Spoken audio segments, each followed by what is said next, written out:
நிறைய நபர்கள் இயலாமை அல்லது நோய் காரணத்தினால உட்கார்ந்து தொழுகிறாங்க.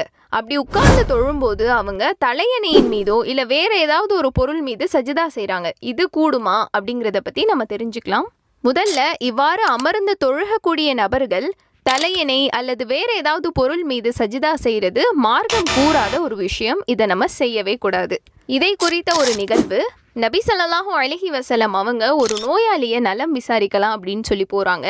அந்த நோயாளி ஒரு தலையணையின் மீது சஜிதா செய்யறத பார்க்குறாங்க. உடனே நபி ஸல்லல்லாஹு அலைஹி வஸல்லம் அவங்க அந்த தலையணையை அந்த இடத்துல இருந்து எடுத்துடுறாங்க. உடனே அந்த நபர் அந்த இடத்துல ஒரு மரக்குச்சியை வச்சு சஜிதா செய்ய முயற்சி செய்கிறாங்க. அப்போ நபி ஸல்லல்லாஹு அலைஹி வஸல்லம் அவங்க அந்த குச்சியையும் அந்த இடத்துல இருந்து எடுத்துட்டு, உன்னால் முடியுமானால் தரையில் தொழுதுகொள், அதற்கு உனக்கு இயலாவிட்டால் சைகை செய், ருக்குவை விட சுஜூதை தாழ்த்திக்கொள் அப்படின்னு சொல்றாங்க.